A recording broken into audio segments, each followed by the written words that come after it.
Hello guys, and I'm going to start off by saying I'm sorry if I sound terrible in this voiceover. It's been a long time since I've recorded or posted anything here in the YouTube world, but it's also very early. It's like 4:30 in the morning right now, and I am just one of those people that have that like morning frog voice. I just sound pretty terrible in the morning. I'm also trying to be a bit quiet because everybody in the house is sleeping, and apparently one of my kiddos came down in the middle of the night and decided to sleep on the couch. So somebody is right on the couch. I'm going to try to not wake them up. We'll see how it goes. I also have a cat currently down here just trying to play with something. He's batting something around the house. So if you hear some weird noise in the background, it's probably Snowball. So like I said, I haven't posted anything in quite a long time. And there's not really any reason, honestly, other than just I don't prioritize YouTube. And YouTube does not like me for that to a degree. But yeah, life's just been busy. I mean, stay-at-home mom, homeschooling with 3 kids, life gets a little busy. And my kids are all still very young. My oldest is 7, so my kids are still relatively young. I've got babies and, little ones that crave my attention, demand my attention, need my attention, and that's always going to come first before anything else that I do. I do enjoy doing this as a hobby, so I'm trying to get back into it, trying to get back into things that I enjoy simply just because I think they're fun, they're creative, I like to do them, and so yeah. Plus I've just been also waking up really early in the morning, and this gives me something fun to do. I've been getting back into reading. I really like reading. I miss reading. It's hard to sit down and read and focus when the kids are up because there's so much noise and just other stimulation and things happening. So I like to use this quiet time in the mornings to read, to edit a video if I'm making a video. I work on my blog. But I'm going to sip my tea here. Got some green tea with elderberry. Oh, and it is soothing. So just to catch you up to speed real quick, little man, I think the last time I posted, our youngest kiddo was, maybe around 6 months. It's been quite a while. He's like almost 14 months now, and he is on the move. He's walking. He's sort of talking. He's babbling still. Just climbing and laughing, being silly, messing with his sisters. He is a good time. But he does still contact nap. And so that is something that I really need to work on, trying to get him down to nap in his bed, in his crib. He sleeps great through the night in his crib. That's been like the past couple weeks he's finally been just like sleeping through the night. But I do still nurse him to sleep. However, there have been a handful of times that like I nurse him and he doesn't really go to sleep, but I put him in his bed. He kind of fusses for like 3 to 5 minutes and then he's asleep and then he sleeps through the night. So that's working out. However, naps, he still naps on me. I do not wear him in the carrier right now. He's just a bit heavy. So usually I just kind of sit down on the couch or in a chair that we have in our living room and I nurse him and he falls asleep and I hold him and maybe I watch a show with my kids or read a book or do something on my phone or just do something while he's sleeping. So that's something that I need to work on. Because, as you can probably tell in this video, I am expecting again. This was not necessarily a planned pregnancy. Surely not as planned as our other ones. But we are currently expecting baby number 4. Baby is due in spring of 2025. Turns out this one is another boy, which I am extremely excited about. Very cool. Very, very cool. We're glad for our little guy to have a little brother to roughhouse with when the time comes. And as always, that first trimester was a doozy. You just kind of... I don't know about you guys, but I do take Zofran. I am not above that. I am not trying to win the contest for the most miserable pregnancy. No, thank you. Pregnancy is fairly easy on my body. All of mine have been. It's just obviously that first trimester, the just all day nausea is so, how do I want to put this? It's just so disruptive to the rest of your life. Like it's very difficult, one, just to keep up with like house chores and homemaking and cooking and things that you need to do, but to also already have young children on top of that need you throughout the day. It's very, very challenging. And so I will take a Zofran as needed. I'm totally okay with that. So basically just for a while there was surviving on Zofran water and prayers. I don't know how else to put it.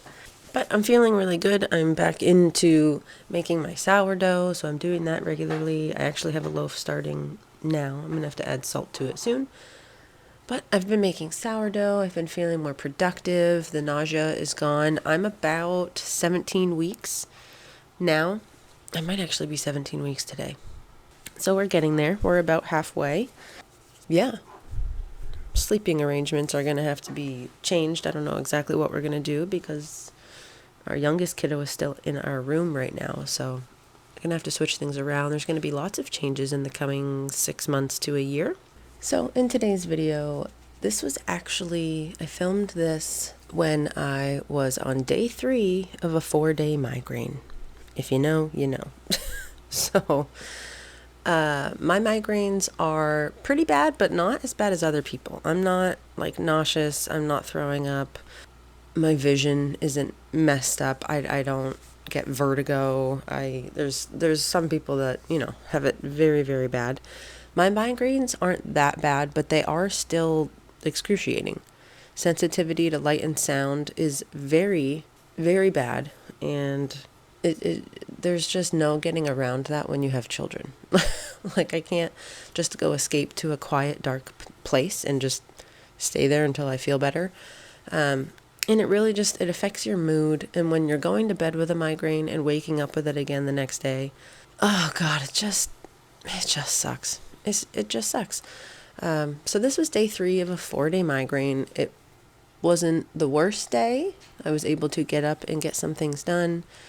And as you can see, there's dishes piled in my sink. My house is not in shambles, but there's just things that I've let go because it just hurt too much to do them. Especially dishes. That's one thing that I let go because the sound of dishes clanking, oh God, it's just awful. There's no other way to put it. It's awful. So there are things that I have avoided, and laundry is nonstop, things that need to get done. So I was feeling a little better this day. I needed to go ahead and just try and get through some housework. But I'm just kind of taking it easy today. This isn't like a whole motivating, get it all done. That is not my style. This is hey, I have a migraine. I don't feel like doing dirt, but stuff has to get done. Here we go. But just know that when you have times like this, you're not alone. If you have migraines like this, or you get sick and you sort of let things slip and it feels like nobody else does that, like no matter what's going on, their house is always clean, their dishes are always done, their laundry is always pressed and put away, and no, that's not real life. Maybe for some people, maybe people who have maids, I don't know, maybe things are always just all right with them, but not in this house. And Jeremy works long days, long hours sometimes. So he's up super early, out of the house, he's working. Sometimes he's working pretty late, doesn't get home till the evening. And if I don't do something, it's not getting done, girl. That's it. I did manage to make a loaf of sourdough this morning. I'm going to be meal planning today, cleaning my girls' room, doing some laundry, just some of the easier things that don't make my head hurt too much. You know what I mean? And while we're looking at the meal plan and you're watching me just sort of go through this, I don't make anything fancy, you guys. I'm pretty simple. Once in a while, I'll try a new recipe or something, but we do pretty simple meals around here. And we have pretty much like 2 set days in the week where we do the same thing just about every week. It just makes it really easy. Like Wednesdays is the day that Jeremy has off. And so every Wednesday we do homemade pizza because My oldest especially really, really loves it. And then on Fridays, we do breakfast for dinner. So pancakes, waffles, breakfast sandwiches. Doesn't matter if it's breakfast, we'll make it. And so that's really easy. So I know that in my meal plan, Wednesday is pizza, Friday is breakfast. At least one day a week, we're likely doing leftovers, like just kind of fend for yourself, heat it up, whatever you want. So that really only leaves like 4 nights a week that I have to come up with something to make for dinner.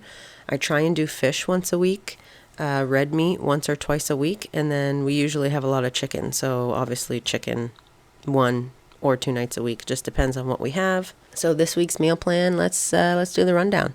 Monday, we've got meatloaf, mashed potatoes, and corn. Tuesday is leftovers. Wednesday is, Tuesday leftovers. That's like stuff that was left over from the weekend and Monday, just so you know. And then Wednesday is pizza. Thursday, honey mustard and dill chicken, mashed potatoes, and green beans. That's one of my favorites. Friday, breakfast, probably end up doing chocolate chip pancakes because that's what my girls love. Saturday, we've got a pork loin. I'm going to do some zucchini and roasted potatoes with that. And then Sunday is salmon with rice and roasted vegetables, probably broccoli. And then one little thing that I do also is, like off to the side, sometimes I'll put something that I'm like prepping or some sort of food item that I'll make ahead. That way we can just sort of have it. And it's easy to grab and eat or heat up or whatever. And so I've got on Saturday that I'll probably make some scones because everybody loves those. And then Sunday, I'd like to make some biscuits. I make buttermilk biscuits, but without the buttermilk because I'm lactose intolerant and buttermilk is one of those things that bothers me for sure. So I make non-buttermilk biscuits. And it is a recipe that I'm working on to get up on my blog. It's just slow going, but eventually that'll be on there. And that's pretty much it. I might make a few other things. I don't know, maybe I'll like make some brownies one night or cookies one day or something. But this is just a general, this is what it is. This is what we're planning to do for the week, and that's that. So there were just really a few things that I wanted to work on today, but especially my girls' room, because good heavens, I cannot walk by that room for another day and look at it in the condition that it's in. I haven't cleaned up in there for probably close to a week, and it shows. My goodness, it shows. So that was really something that I needed to tackle and just get done. Just get it done. And usually I go in there every day or every other day and do like a quick little cleanup. But yeah, I hadn't been in there for honestly probably close to like at least the past 4 days. And trying to think about before the past 4 days, when was I in there? Couldn't tell you. Couldn't really tell you. Yeah. That needed to be done. But it got done. It got done. After dinner, I went up there. I did not feel like it. I was not in the mood. I was tired. I didn't feel great. But it had to get done. I knew I was going to mentally feel better if it was done. And I did. And looking around at their room, it's not a very big room. So looking around and having the floor cleaned up is so nice. This piano, I need to figure out where to put this because we've had it in our living room for the past year or so. And now the Christmas tree is up. So we moved the piano, but for now it sits here and it is what it is. And tell me, maybe I'm alone in this. I doubt it though. If you have like fake plants or things around your house at all, do your kids just pick them apart? Is it just mine? Please tell me your kids do it too. I don't know what it is, but I keep finding pieces of this plant all over. I know which child is doing it. I don't really understand why. Drive me a bit nuts there, but okay. Oh, man. Anyway, thanks for hanging out, you guys. Thanks for watching if you're here. I hope you're doing well. I hope you're enjoying the holidays, and I'll see you next time. Bye.